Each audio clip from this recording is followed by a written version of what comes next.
The UN envoy to Syria has warned his peace plan is the last chance for the country to avoid civil war. Kofi Annan also accused Damascus of failing to halt violence, despite it being nearly a month since a nationwide truce was imposed. RT's Ganesh Chikan has the details of Syria's response. We've heard the Syrian ambassador to the United Nations say that a number of regional Arab powers are sponsoring terror in Syria to undermine Kofi Annan's ceasefire plan.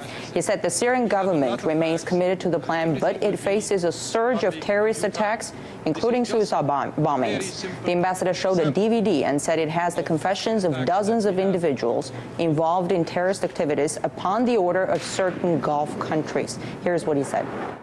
These terrorists did not come into Syria by using parachutes.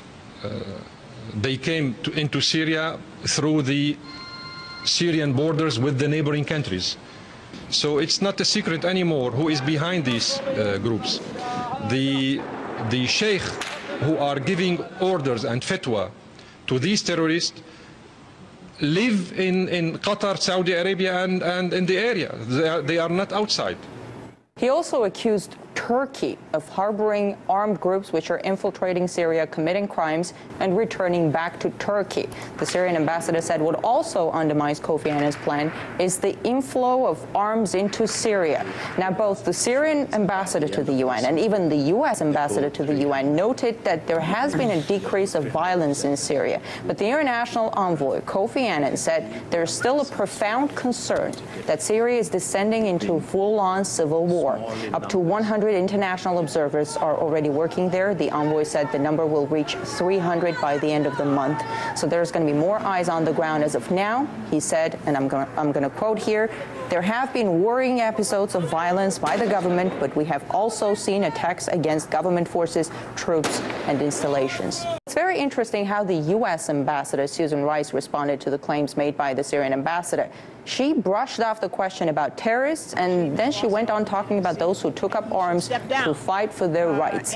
A very dubious question arises here. Is it an attempt to justify violence on one side while bashing the other, and the other being exclusively the Syrian government? Susan Rice confirmed it in a way with her latest statement by putting all responsibility in the hands of the Syrian government and never, not once, mentioning the armed groups in the opposition with this regard.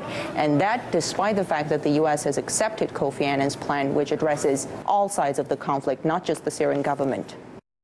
Ganesh Chikan reporting there now. Meanwhile, Washington's declared it's stepping up non-lethal aid to the Syrian opposition. Dr. Yunus Abuyub from Columbia University says the divide of rebel groups fighting for power, even among their own ranks, could be one of the major obstacles in the way of the UN-backed peace initiative.